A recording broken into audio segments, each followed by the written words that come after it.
What's up and welcome back to the Kind of Funny Gamescast. As always, I'm Tim Geddes, joined by the Nitro Rifle, Andy Cortez. Great afternoon. Great afternoon indeed. And joining us on this beautiful, illustrious Kind of Funny Gamescast, we have GameSpot's very own Tamoor Hussein. Good afternoon, friends. I'm so excited about this. This has been quite the day, quite the week in video game history. I got to be honest, I'm still kind of shaking from the Sora announcement in Smash. That trailer was just too hype. I've just been watching reactions all day. Just rewatching the trailer all day. I just love that song so much, guys. Oh, it's been a good day to be Tim Geddes. Not only because of that, I also have something very special. What is this, Andy? Whoa. Oh, wow. Are you telling me, how true are the black levels on that? How true? I can't wait to tell you all about these black levels, Andy, because there's a lot to talk about. But that's because this is the Kind of Funny Gamescast, where each and every week we get together to talk about video games and all the things that we love about them. You can get it on youtube.com/kindoffunnygames or roosterteeth.com. You can also get it as a podcast by searching your favorite podcast service for Kind of Funny Gamescast, and we'll be right there for you. If you want to get the show ad-free and if you want to watch live as we record it, you can go to patreon.com/kindoffunnygames, just like our Patreon producers, Pranksy, Tyler Ross, Delaney Twinning, Julian the Gluten-Free Gamer, Alex J. Sandoval, Techie Haas, James Hastings, Casey Andrew, and once again, Pranksy have all done. Thank you so very, very much. If you don't have any bucks to toss our way, that's cool. You're out there buying video games. If you're buying them on the Epic Game Store, make sure you're using our Epic creator code, Kinda Funny. It'll help support us without costing you anything else. Just, there you go. Creator code, Kinda Funny. Real quick, Tim, for audio listeners, he was holding up an OLED earlier. Gotcha. Yeah. The Nintendo Switch OLED. always look, you have to say it the way Nintendo wants you to say it, okay, Andy? It's the OLED edition, not OLED. Oh, I've heard OLED's a no-no from them. I heard SWOLED. Get out of here. OLED Nintendo. Mr. Nintendo's not going to like that, Barrett. You got to be careful out here, You know okay? what, Mr. Nintendo? I'm gonna get my SWOLED on. I'm gonna get my SWOLED on Friday. And I'm gonna enjoy it the way I want to. Okay. Yeah, you do you, Barrett. I'm very, very proud of you. Now, here's the thing: we're doing something special this week on the Kind of Funny Gamescast because it's fall. Video games are happening. There's a lot of different games coming out, a lot of games to review. So this episode, we're going to be focusing on Metroid Dread and the Nintendo Switch OLED edition, and we're also doing another episode that's live right now over on youtube.com/kindoffunnygames, podcast services, all that stuff for our Far Cry 6 review. That features Greg Miller, Snowbike Mike, Andy Cortez, and Janet Garcia, if I remembered correctly. Perfect. Fantastic team, fantastic squad. Can't wait to hear all about that and get their thoughts on Far Cry 6. So if you want to go check that out, listen to this first and then go check that out, or whatever order. Just make sure you listen to both because I'll appreciate that very, very much. Real quick, Andy, I haven't talked to you in a while. How are you? What's been going on? I'm great. Today, I just got the news that my face is up in Times Square right now. Yeah, it is, dude. The Nitro Rifle himself in Times Square in New York City. Wanted poster, is it? Big wanted poster. One of the best comments I saw in regards to my tweet said, wow, and it's life size as well. Really tall, really big. Yeah, there he is. Look at him. There he is. The Rio Grande Valley, dude. Wow. Get that RTV shout out. The Globetrotting. You're a Globetrotting gamer, dude. They give you your whole thing. It makes sense they wouldn't want to put Globetrotting headshot, and I understand that. Yeah. This is incredible. How many members of your family have you sent that to? I told my brother the news a couple months ago when I got the invitation to do it. And I told him that I wanted to keep the secret away from my parents. And I sent it to my dad a little while ago. And he was like, what the fuck? Are you kidding me? My parents are freaking out right now. They asked for a lot of, give us some kind of catchphrases that, your community would know. Give us some emotes. And somebody replied that it's really sad they didn't use the 2 hours to New York emote, which would have made a lot of sense. And it would have made a lot of sense to use the 2 hours to New York emote. It would have a little too topical, I think, but I think I definitely didn't want to submit them the too horny emote for sure. Yes. Did you submit the like ear piercing scream that you did every time you fell off a platform in Mario Maker? That's my favorite. Where you just go ah! No. Just a couple of sayings, a couple of emotes, some pictures, And yeah, shout out to Twitch for this cool opportunity for we got about a week and a half left of Hispanic Heritage Month. So it's really, really cool shit. I love it, man. We're proud of you, Andy. That is incredibly freaking cool.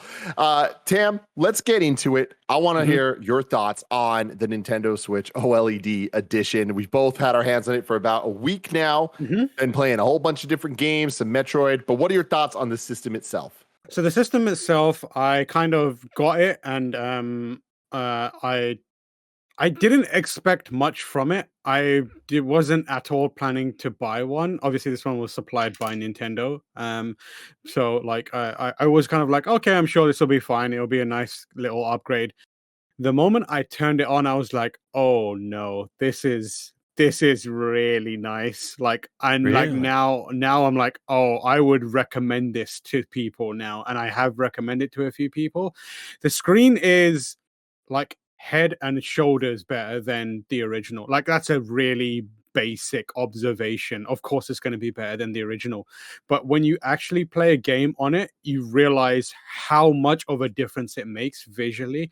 Like, I found myself like just attached to that screen. Like, I was stopping to just look around, and then when you look back at the old screen, the thing that you can say about it is it makes the old screen look kind of embarrassing. Like, I look at the old screen, I'm like, how did they get away with this? It's wild. Nintendo, man. Yeah, but like it is beautiful. It is beautiful. And obviously the innards of the system have not changed at all. It still, if your game runs kind of shaky on the Switch, it will still run kind of shaky on the OLED. So there's no like more power or anything like that in the insides of it.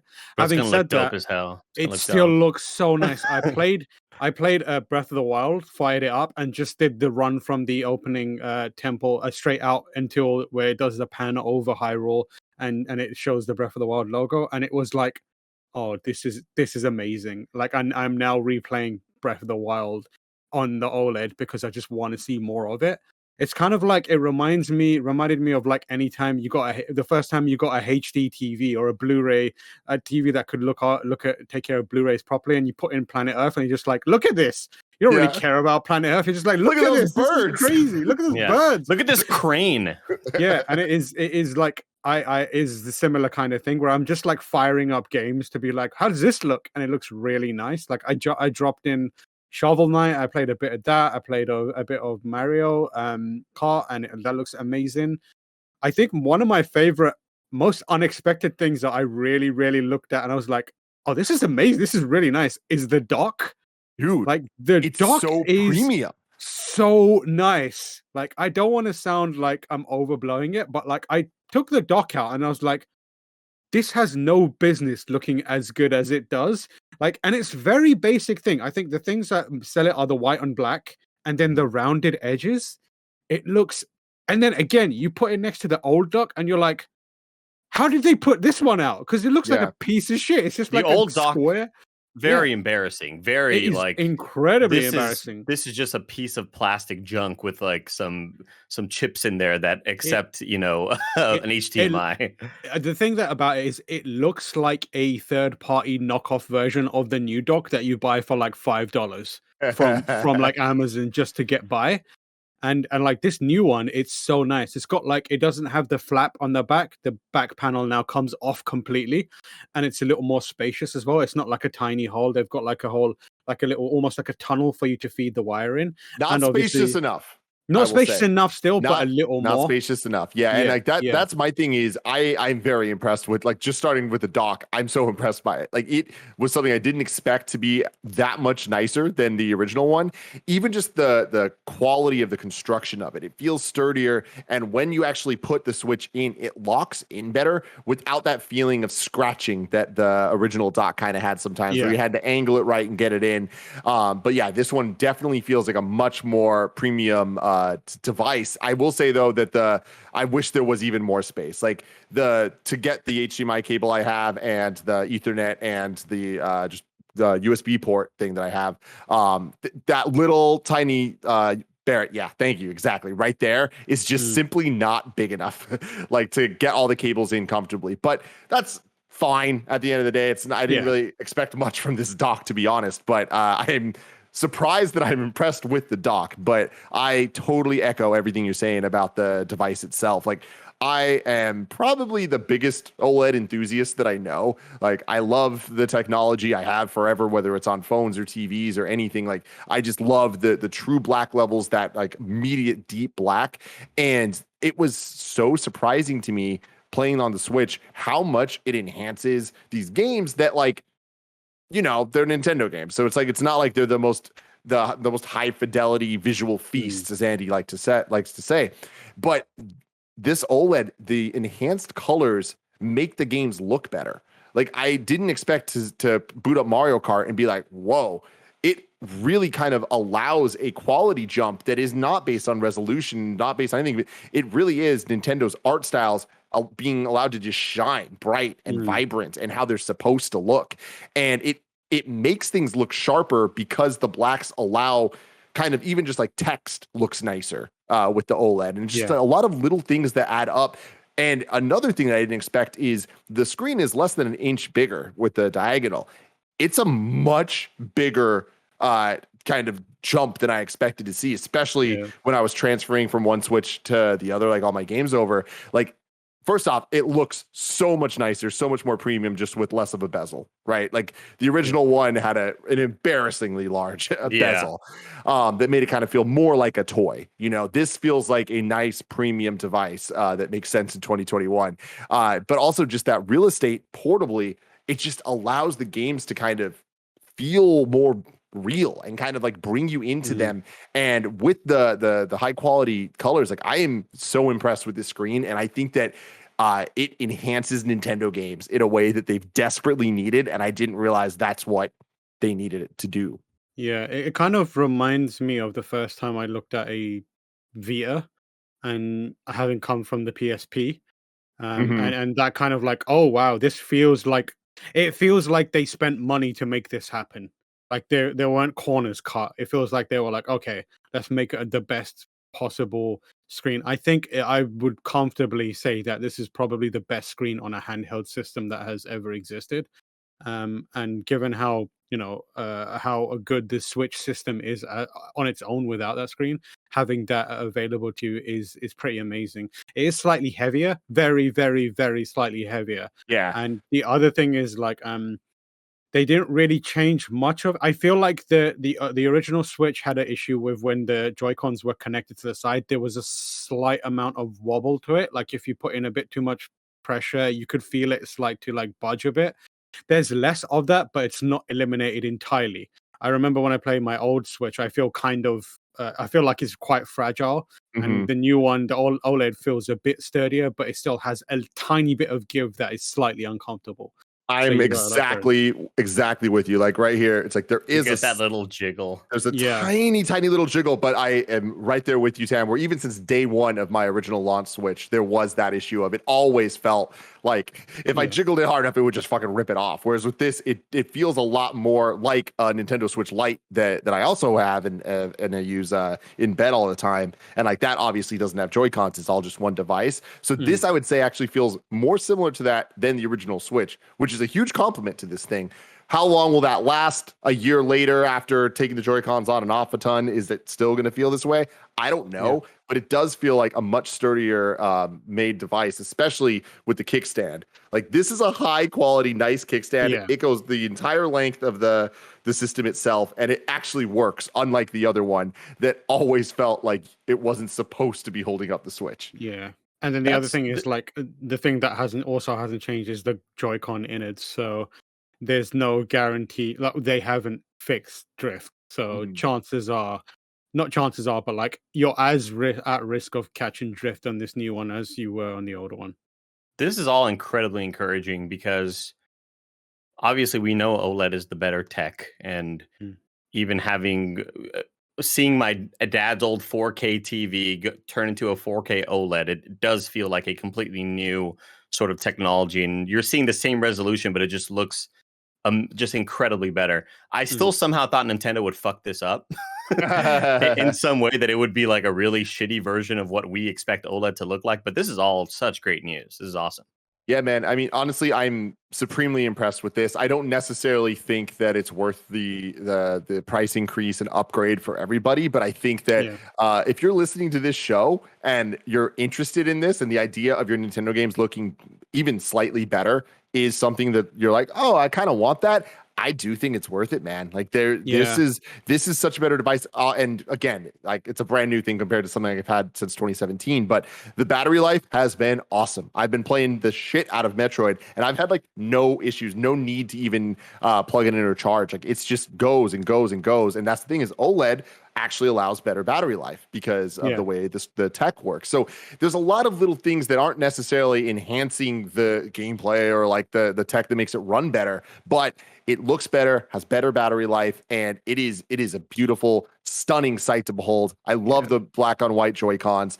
Barrett, can you bring up the image I just sent to assets? Yeah, and what you guys are saying right now, just like I'm already really happy with my pre-order. Yeah, I think if you've pre-ordered, you're like you're. I think if you're a person who plays the Switch in handheld a lot. Then I would seriously consider upgrading. The Switch is my my in bed console, so and I pre-ordered it on a whim kind of thing where I was just like, all right, like it's available, I might as well, and I still wasn't sure about it, and just like what y'all are saying, I'm really happy I think with this system is the first time whenever I play Switch, for example, I prefer to put it on the dock and play on my big screen. This is the first time where I've been like, no, I'd rather play in handheld. Just because it looks way better, and because it's all packed into a screen, like a smaller screen overall than a TV would be. The level of like quality and detail density looks way higher. It just looks it looks way better to you when you're like poring over it real up close.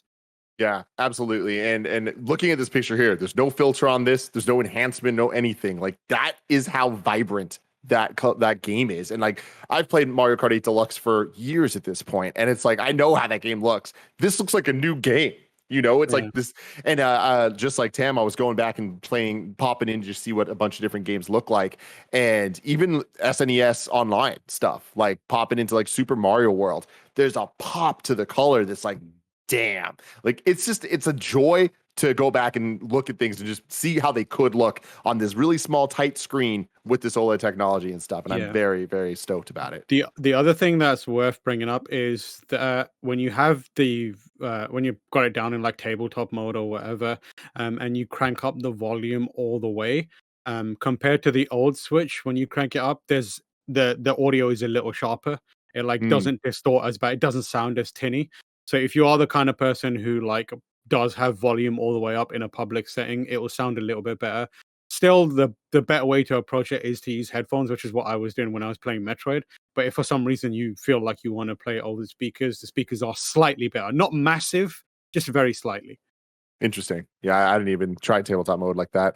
I also will say that this game or this hardware launching with Metroid Dread is kismet. What a prime combo. Perfect. Oh, prime combo. I didn't realize it. Didn't even realize it. No, it's fantastic. And it really shows off everything I was saying about what makes the OLED shine, which is kind of like taking these colors and especially like black lines and allowing them to look sharper than they would look on a normal Switch just because of resolution and stuff, because of the color profiles. And there's like this film grain look to a lot of the areas in Metroid Dread. And you see it, like you see the little black dots of the film, and they invite you into the world in a way that I'm so impressed by. And I have an OLED TV as well, and I'm like a 50-50 Switch user where I which seems rare, I guess, but like I play handheld and on TV about equally. And with Metroid, I also very much prefer to be playing it handheld, just because getting all that information on that smaller screen just allows it to really kind of pop and be its own experience. Maybe it's also just because I'm used to playing Metroid on handheld devices for years. Oh, there we go. Metroid in the background. Love when this happens. But I want to talk about Metroid. But before I do that, let me tell you about our sponsors. This podcast is brought to you by Purple. Sometimes it can feel like the world is against you getting a good night's sleep. There's already tons of things to be anxious about, and then there's the heat thanks to climate change. But when you have a Purple mattress, ladies and gentlemen, you can sleep cool and comfortable no matter what the world throws at you. That's because only Purple Mattress has the Grid. It's a unique ventilated design that lets air flow through it, which helps you sleep cool even when it's not cool, when it's been super hot, like it's been hot this summer. Joey and Tim Geddes use that there at Purple. Joey's got the mattress, she loves it. Tim's got the pillow, he loves it. Both say that it's cool, it keeps them comfortable, and it's perfect for when you want to go to bed. Ladies and gentlemen, Purple is comfort reinvented right now. You'll get 10% off any order of $200 or more when you go to purple.com/kindafunny10 and use the promo code kindafunny10. That's purple.com/kindafunny10, promo code kindafunny10 for 10% off any order of $200 or more. Purple.com/kindafunny10, the promo code kindafunny10, terms apply. And now here we are. Tam, you and I have been playing Metroid Dread. Metroid 5. I can't believe it. The first new 2D Metroid game in about 2 decades since Fusion. Wow. Wow. A story 35 years in the making. The ending of a story 35 years in the making. And I don't know about you, but it feels good to be playing Metroid again. And it feels good to say that it's a good Metroid. And like, I mean, there's very few bad Metroids out there. Maybe like Federation Force, sorry. Metroid Spin Ball, Damn, I they're guess. coming at- or- they're gonna Don't come talk at you. shit about Metroid Pinball, okay? The fan base of Federation Force is on the way. You watch out, Sam. But yeah, it's I mean, like, just jumping straight into it, like it is a game that I've been really enjoying. And the thing I really like about it is, this is gonna sound like a criticism, but it's very no frills. Like, it's very classically Metroid. And the reason why that's a plus to me is because this is a series that inspired a genre along with one other game, Symphony of the Night, Castlevania. And they have that Metroidvania moniker together. But in the years since Samus has been away, like, people have put their own spins on the formula and they've evolved it in different ways. And there would no doubt be a kind of temptation for when the Metroid inevitably came back to do similar things and, try and mix things up in a big way. And that's not what they've done here. They've done enough to keep it fresh and distinct, but fundamentally they make sure that the core tenets of Metroid are intact, and that is exploration, atmosphere, the feeling of isolation, the feeling of slowly learning your way around this alien environment, and then eventually building a mastery over it. And the thing that they do really well here is they make you feel more like a bounty hunter. Some of the boss fights are big, they're like explosive, and they use the power of the Switch to make it more cinematic. And they almost pull from Other M a bit with the like the kind of cinematic stuff that happens, the over the shoulder stuff, the like anime-esque moments where Samus is like backflipping and doing crazy stuff, and the overall you feel like a capable bounty hunter even when your tools are taken away from you. But yeah, I'm loving it so far. Yeah, I'm in the final third of the game at this point, and it is very, very similar to Kena Bridge of Spirits for me, where when I started it, I was like, I like this. And the further I get, the more and more I play, I'm like, I love this. I really, really, really love this. And it's that's to say, it's not one of those situations where it's like, oh, you got to keep playing, it'll get good eventually. It's like, no, it starts good. It just ramps up so great. I think my favorite thing about it so far is how your power-ups and the abilities scale so well to make you feel like a badass, where you're constantly rewarded. Like, the loop is as good as the loop of Super Metroid, and I couldn't give a higher compliment there. When I first loaded it up in the first like hour or two, I was like, wow, they're really just trying to make a Metroid again, a 2D Metroid. Like, there's nothing really fresh. There's nothing really new. Even things like this, we're seeing these things called Emmys that are like kind of hunting you. We've had similar elements like that in Fusion. So there's like a lot of things where it's like, okay, cool. It looks a lot prettier. It looks a lot more modern, but it doesn't feel more modern. But then as you kind of unlock some more abilities, it's like, oh, wow, this is incredibly cinematic. And you bringing up Other M is very apt, only in the good ways. I remember seeing the first trailer for Other M and being hyped out of my mind that Samus Aran was finally going to be the badass that we all made her to be in our head, from this pixel character into like, this anime type warrior. And then we got Other M, and it absolutely was not that at all. This is. And like even here, what you're seeing, it's like these moments that look to be like they're kind of like quick time event type things. In some cases they are, but in others they're so like there's a fluidity to the battle that you're in, and then it'll cut to this like one crazy angle of you attacking for a second, but then it cuts back to the fight. You never feel like you're just watching a cinematic. It feels like you're always in a 2D action platformer, but there's a level of depth to it because of the way that all the locations and the biomes kind of look like they're not just it's not just a 2D platform. There's like so much XYZ axis shit going on at all times that are kind of interacting with the 2D plane you're on. Like I am very, very impressed with the visuals of this game. Yeah, and sometimes it does it in a way that you expect, like towards the end of a boss fight. But other times, like we saw in that trailer earlier, it's like it catches you off guard. Yeah. Like the first time I did one of those really high, like they clearly have designated certain spots where you do a shine spark and like it's like, oh, we're gonna cut to a really cool cinematic angle to show Samus like just skyrocketing through all these platforms, and you never expect it. The first time it happened to me, I was like, holy crap, that was amazing. The other thing I really love is the characterization. It's really subtle, and you kind of like it pays off in a big way for Metroid fans. But this is Samus at the end, not at the end, but like many, many, many years into her career as a bounty hunter, and you feel that in the way she carries herself, not just in the gameplay itself, because it is like silky smooth and it feels so good to move her around. She's like so nimble and turns on a dime and can jump and do amazing things.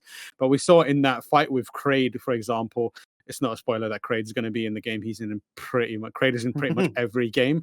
But like, as soon as she sees Kraid, you can see her get her charge beam going, and she's just holding it and it's like, come at me, motherfucker.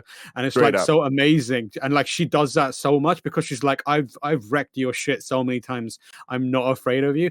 And she has that throughout. She carries herself in a really like confident way, but at the same time there are things in the game that are designed to like knock her off that pedestal, and when it happens you're like, oh crap. And one of those is the Emmys. The other one is like a warrior character that shows up fairly early and throughout the game a bunch of times, and you have this amazing kind of push and pull where you have certain things that the game wants you to feel confident about, but then you have other things where it's like, don't get too cocky, because there are stuff that can still put you on your ass, and the Emmys are one of them. I don't know how you feel about the Emmys, Tim, but like I started off really, really enjoying them, and over time they kind of my dread towards them has dulled. But the thing about them is like, no matter how much you get used to them, you kind of figure out, in the same way that when you fought Nemesis multiple times in the original Resident Evil 3, you eventually realize like the moment you see him coming at you, just run towards the wall and then you can very easily skirt around him. You do develop that kind of muscle memory where you see one and you're like, I know how to kind of make you a bit of a fool. But then how it trips you up is in unfamiliar environments, you may accidentally run into like a dead end. And in that scenario, like, oh shit, I screwed this up myself. Because when they grab you, you have two opportunities to get out of it. And like just before they attack you, you can hit like a counter button, and Samus will basically kick them away, and they're frozen in place, and you can like slide under and run away. This game sounds timing, so easy. Sounds the way too timing easy. on it is really difficult. It's impossibly hard. It's so tight. Like I spent because I was capturing, and I spent like 30 minutes just constantly doing it, and I eventually like got a bunch of them down. But what they do is, which is really interesting, is they make the timing window really inconsistent on them. So sometimes you'd like develop a good feel for it, but then they'll quickly switch it up and the attack will come out quicker than you expect. So that means that they never become predictable. You can't get it down. Like even Sekiro, for example, one of the trickiest ones when it comes to counter timing, there's consistency there. Like you know how a boss is when they're gonna strike. There's tells. But in this game, like they make it on purpose really inconsistent so that you can never take them for granted and mug them off. You always have to treat them like a threat, which is really cool design. It is, and to be clear, it's only the Emmys that have that. There's a ton of characters you can counter, and their counters are consistent, and you know when to do them every single time. But the counters with the Emmys attacking you is like a last ditch effort. Like even the tutorial thing, when it pops up, it tells you it's like, we don't expect you to counter. We don't expect you to survive this. Samus is a badass, so she might be able to get out of it type thing. And I think that really kind of adds to the experience a lot of like when these things are coming, it keeps them scary because there was multiple times where I got hit by one. I was like, damn it. And then I got the counter and I was able to escape and run. And I felt like a badass. And that's the thing that this game does better than any Metroid I've played is reward you with badassery.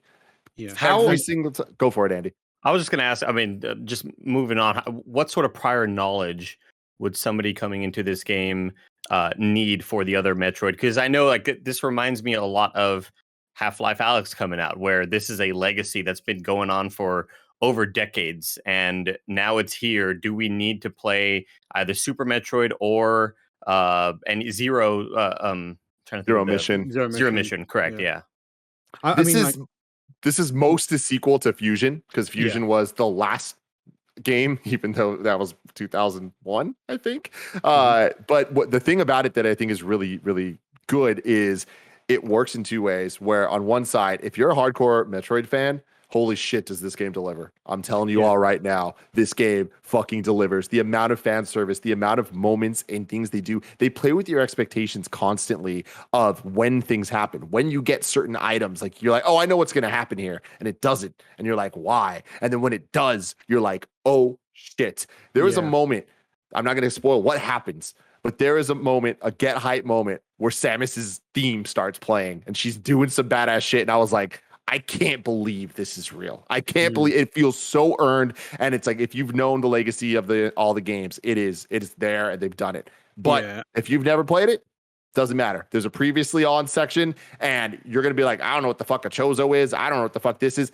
It doesn't matter. Even if you're the most hardcore Metroid fan, it's still semi just like cool words. Yeah. I think the thing you will enjoy it. You can enjoy it completely as a standalone thing. You don't need the background knowledge. I mean, you should be playing Super Metroid anyway if you haven't already, because it's one of the greatest games of all time and holds up like it's 10 out of 10 today. But like still the knowledge that you don't really need the story part of it, because what you'll enjoy about it is the atmosphere and the gameplay, and it will feel like something like akin to like a Hollow Knight, where you're just jumping into this Metroidvania and you're just enjoying it for what it is. Like and you can, like, it's, for example, the Chozo characters and that kind of stuff, this is something new to this part of the franchise. So they set it up with, they don't really set it up, they keep it kind of minimal storytelling, but you won't be lost from it. It's not like they reference like a story beat from Super Metroid and then one from like Samus Returns or anything like that. It's just straight up, it is what it is. And like Tim said, the previously on is like a minute or two long, and it's thorough in what it needs to cover. It gives you the basics, the stuff that you need to know, and you're good. How's the soundtrack? Dude, the soundtrack is unreal, man. It is so damn good. The one thing that I am not the biggest fan of is I wish the quality of orchestration was better.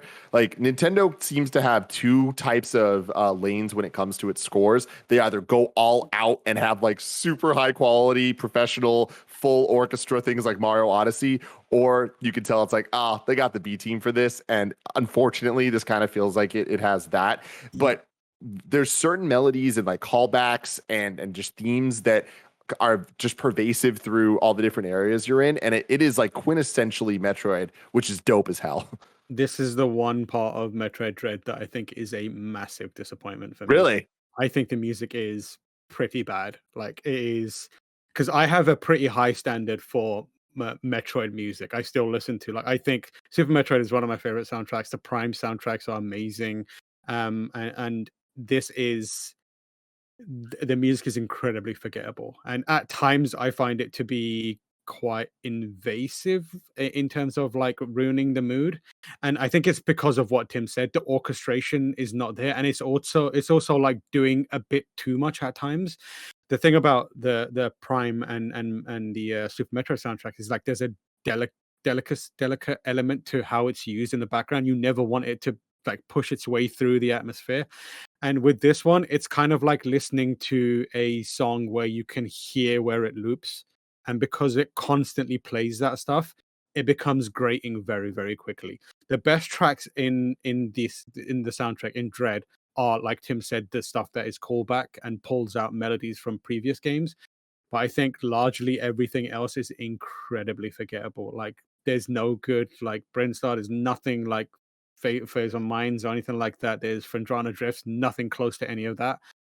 I won't be listening to anything on this soundtrack again. Wow, I'm so interested. I totally disagree. I feel like this definitely fits with the Metroid stuff, and I do think that the things we're familiar with are definitely the standouts because we're familiar with them. But there's some moments later on with some characters that appear that the instrumentation choices they did, I think, are just truly inspired and really kind of work to give new context to things that we've heard before or know, and for what it means to the atmosphere, to the story, to just the experience. And again, it's another one of those things where the further I get in, the more I'm like, oh man, I thought it was a pretty good, and I actually really, really, really think it's special. Metroid Samus Returns on the 3DS a couple years back, which was a remake of Metroid 2 on the Game Boy, that added the kind of counter attack, the melee thing. And remakes are hard because you want to be faithful to the original thing, but you want it to feel modern. And I feel like Samus Returns was a really, really, really good game, but it wasn't like a great Metroid game. And I feel like this takes all those elements and made it a great Metroid game. Like this feels like a perfect mix between old Metroid, like a Super Metroid, which, while I totally agree with you, still stands up today and it's fantastic. It is a little stiff in terms of Samus's movements of what you're allowed to do. And that's part of the game design, that's part of the level design, and it works. But having played modern things like Hollow Knight a bit, playing Ori a lot, you're used to this level of like fast pace, momentum, and maneuverability. And this game delivers that in spades. Not quite to the level of an Ori, but it does a really good job of giving you power upgrades that give you more mobility that you can also use as in combat. And Andy, I think you're going to really vibe with this game the more you play it. And when you get some of the boss fights are like ridiculously hard. But then once you figure out the pattern, they're not hard anymore. It's just like, okay, cool. I know exactly what I need to do. And they were fucking me up a second ago, but I get the pattern down. Now I know what I need to do. I need to counter here. And I'm like, oh, there's a rhythm to this that I think is going to be really up your alley. That's dope as hell. That sounds great. The design of Samus, how it's evolved from Super Metroid to now, is kind of reflected in how she controls. Like Super Metroid, she's got the chunky armor and she moves like a bit of a tank. And then post fusion, they gave her like a much slicker look. And the look that she has here, where it's like kind of white and blue, and on the traditional, she looks amazing in this game. Amazing. Well, it's like in Avengers Tam when they gave everybody the white suits. You're like, oh, they look so much cooler. And but then they just did like a time heist, and it was like, all right, relax. Oh Jesus! All right, Jesus! Oh my God. But yeah, she feels real good to move around, and it is like as you get those new. There's way more abilities that factor into combat than you had in the previous game. Previous games, it was like just shoot. Maybe if you're feeling particularly excited, you could drop a morph ball bomb here or there. But this is like there's like grapple hook. There's like the dash ability, which you can chain together in midair. You can like do different shine spark moves and stuff like that. It's a more intricate combat system. And they've also got like the counter system, but then they've got like a running counter system. And then you start factoring in the slide, which initially you use for like traversal. But then if you realize, oh, if I space it in this way and do a slide, I can get under all these projectiles with very little effort instead of trying to shoot them out of the air using the manual aim, which they introduced in Samus Returns and is a massive new addition to the game franchise. But yeah, it feels. It's one of those games where it feels good to press buttons, and it's always got something for you to engage in, and you always want to be thinking ahead slightly. You feel like you need to focus on what's happening on screen, and you need to be good with your kind of mechanical movement in it as well. That's fantastic, because I think going into this, I am worried that the old franchise is going to look old compared to again, like Tim was mentioning, Hollow Knight, Ori. I love playing the Messenger. I thought the Messenger had fantastic combat and great just maneuvering around the level. You really felt that fluidity. And I was always worried about, what is this new Metroid game going to do? Is it going to feel modern enough, or are we going to love it because it's finally the sequel that's been in the making for the last 20 years? I was pretty worried about that. Yeah, it's interesting. I mean, a core thing of Metroid is you kind of get a taste of power in the beginning of the game, and then it's ripped away from you for a bunch of different reasons all the time. It's just like how these things go. And I think this game is really interesting in how you start off and you have this power set, and you're like, oh, damn, this is fucking cool. And then, of course, immediately it gets taken away from you. And as you start building it back, it, like I said, it doesn't quite go as you expect it to. So they kind of give you some new things in ways I didn't expect. And all of those things add up to what Tam was talking about, of allowing you to have the slide be used for traversal and combat in conjunction with other stuff. And you really, again, feel like a badass. Like, it really kind of like adds up very well there. I do think that it can kind of become cumbersome a bit. Like, the two biggest criticisms I have of the game are some of its commitment to being a sequel to Metroid, Super Metroid Infusion, where it's like the map is just pretty damn good, but there's way too many elements that are unnecessary. Yeah. It's very rare that you need to place a marker, but the options to place markers take up so much of the screen. There's so much text for things that you don't need to know, and they're not the useful things that I'd actually want. And so it can kind of get kind of confusing. There's like, it's one of those things where there's a lot of coding, where you're like, okay, this shape equals that, this color equals that. Look, move cursor, zoom out in, reset fast cursor. It's like, holy shit. Like, that's just, there's a lot of stuff. And oftentimes I'm not quite sure what it is I'm looking at. And that can get hard when you're lost, and you get lost frequently in this game. And you're just trying to find your way to get somewhere. It can get kind of frustrating with that. Yeah, and the thing that I also kind of find frustrating is it's got this ability to, if you hover over an icon, you can like press a button and it will highlight all variations of that icon, which is useful when it's like, oh, I've unlocked the morph ball or something like that, and now I want to see all the places that I can use it, which is a good idea, but it just doesn't go far enough for me. Like, whenever they do it, they put like a very small border around each of those things. And even when you're looking at the map, it can look so busy that it's hard to see where those are, which I find frustrating. The other thing that I'm interested in see how you feel about it, Tim, but like I find quite annoying, it irks me, is the map has this kind of fog of war thing where every time you move around, it like fills it in slightly depending on where you move. I hate it. So it's so finicky, where you might run through a room, and instead of just filling the room out, and it's like you've run through this room, it wants you to jump in every corner of the room, even if the room is completely empty. Yeah, and you're like, why did I do that? You've just created this extra thing to annoy me, and there's no real benefit to it. Like, did the old game do that?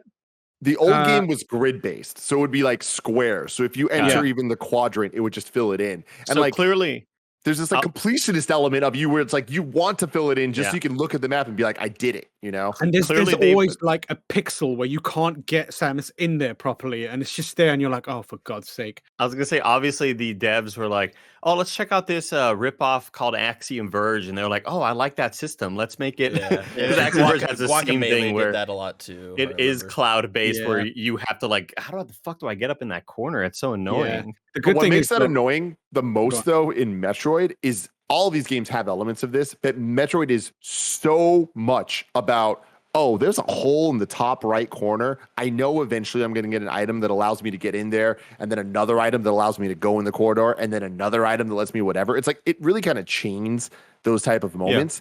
And it just gets so frustrating when you're like you want to kind of check things off the list. So when you look at the map, you're like, oh, I've exhausted that room. Like, I've done everything that I need to do in that room. And it just makes it really difficult for the amount of rooms in this game.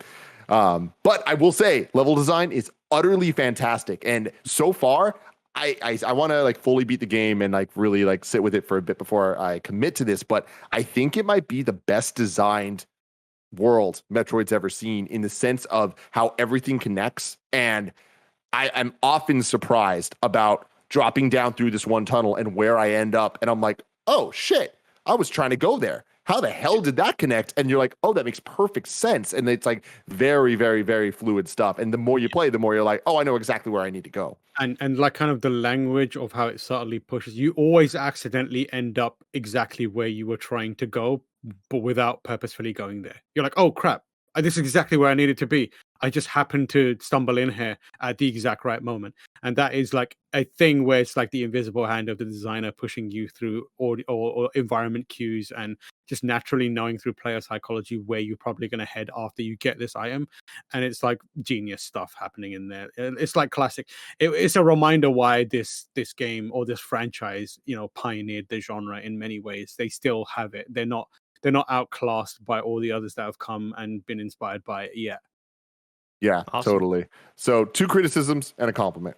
Criticism 1 is this does the annoying thing of boss fights where too often there are very difficult boss fights that if you lose, there is a 3-room walk back you have to do to reactivate the cutscene that you can then skip to then fight. It's like, you know what I want to do. I just got my ass beat. Just let me get right back into it and go. And it gets really, really annoying to just have to shoot a door, run through, maybe avoid one enemy, shoot another door, run through, cutscenes triggered, start, select to skip it. It's like, why? This is so archaic and so unnecessary.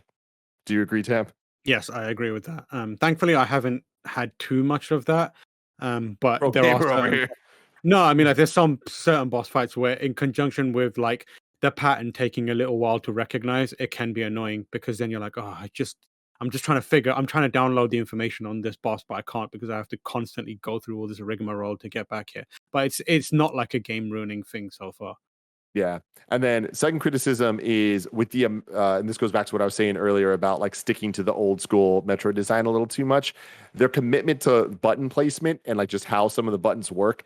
I find myself not necessarily having claw hand, but not knowing what combination of buttons to press to do the grapple beam versus the other beam versus the this or the whatever, or this dodge instead of that dodge. And it's like, I'm trying to slide, but instead I'm like doing the air dodge thing. And it's just like, it can get a lot. And I find myself having to be like, okay, I need to hold this one down to aim this up to be able to shoot that. And it's just like that happens a little too often, especially in heated combat moments. Yeah. That whenever there's a time, and the Emmy things are a good example, they're chasing you and you're not really fighting them. You're kind of just running away from them. So when you need to traverse things quickly using a bunch of the different abilities, it can get kind of like, I'm just really not button mashing, but like trying my best to keep up with my mind working with my hands.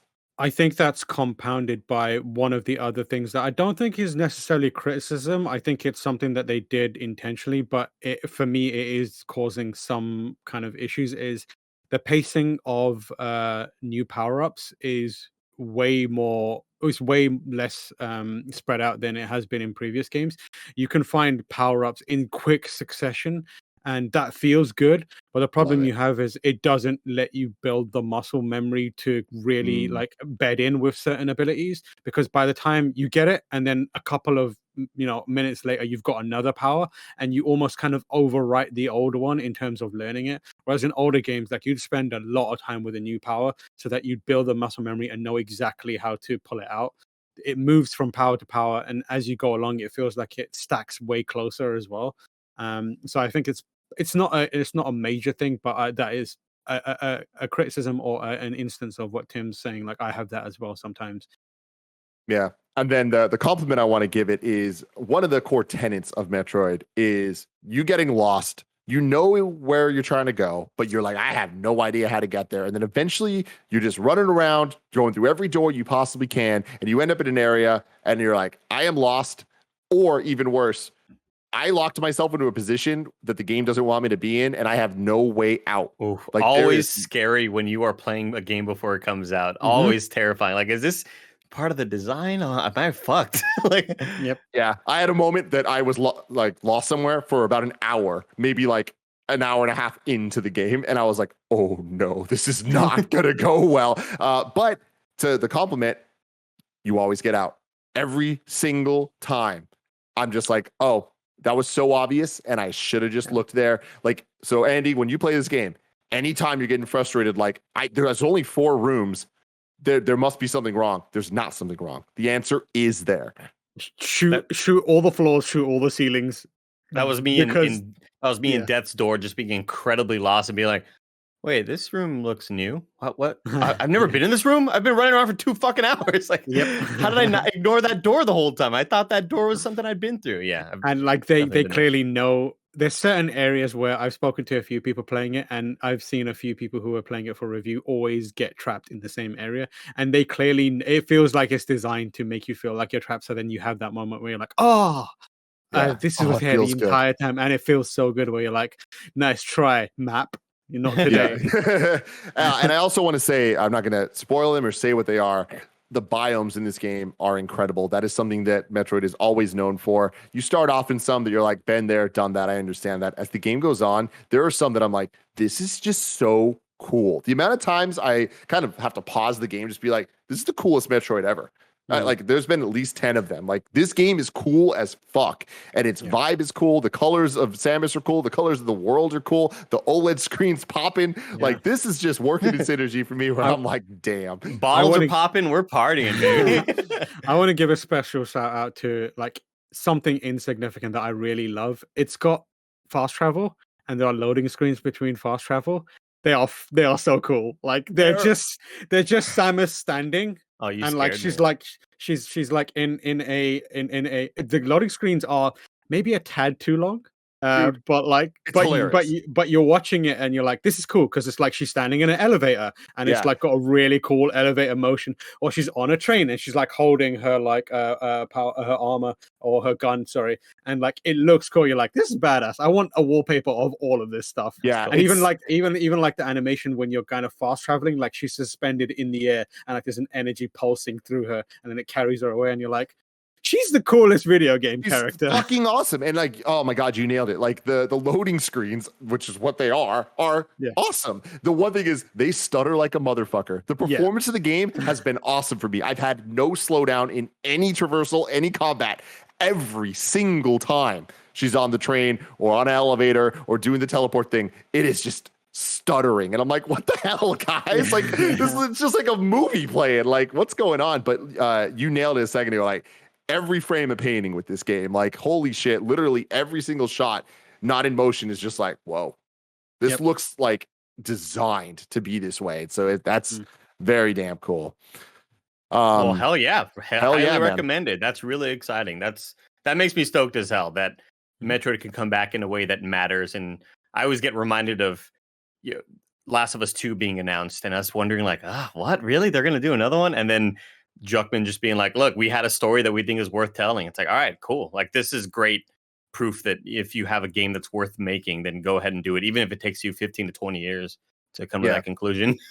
Totally. The last thing I want to say that I have in my notes here is just the simple animation of Samus kind of aiming her gun around. Like, if you're just standing in one place and you hold the L button, you can kind of like free aim, right? So you can like more particularly target what you're trying to hit. The way she like moves her arm around her head and like is looking, even just aiming while still looks cool as fuck. And what I really love about that is this is a game about isolation, about atmosphere and all that stuff. We're not getting a lot of dialogue. We're not getting a lot of like her talking about her feelings and shit. For the most part, it's this robot looking character with a helmet on where you're not seeing facial expressions. It's like they're not saying anything and we're not getting facial expressions. So how are we going to feel anything from her? And what you were talking about, she's this seasoned warrior. You see it with just the swagger she has, the way she moves. You talked about the way she like charges up her beam when she sees Kraid and all that stuff. There's like other elements where it's like little simple 3-second animations of the way she'll walk in a room. She'll see something and it's almost like a shrug of like, oh, God damn it. Like, this again, or like, oh, fuck, I don't know how I'm going to take this down, but here we go. Got to shoot him. It's very, very, very well done. And it makes her feel like we all have believed her to be for so many years. For me, it's the save room. She has like a hero pose in the save room where she's like standing real tall, like shoulders back, and like just she knows she's like unstoppable. And you're like, you are such a badass. You are so cool. And then let's get an animated show, please. Oh my God, that would be so good. Yeah. Voiced by Chris Pratt. No voices, just no voices. Just let it be. Yeah. Tam, thank you so much for joining us for this review. Where can people find you? Anytime. You can find me on Twitter at TamoorH. You can see my work on GameSpot.com or GiantBomb.com or here on KindaFunny. And if you want to see me stream, you can find me at twitch.tv/TamoorH. Andy, where can people find you? In The Times answer, Square, baby. In Times Square, baby. Woo! God, I love it. Let us know in the comments below if you are thinking about picking up a Nintendo Switch OLED or Metroid Dread. And if you're interested in Far Cry 6, make sure you check out our review. Kinda Funny Gamescast. It's right there. YouTube.com/KindaFunnyGames, RoosterTeeth.com, podcast services, all of that stuff. Till next time, love you all. Goodbye.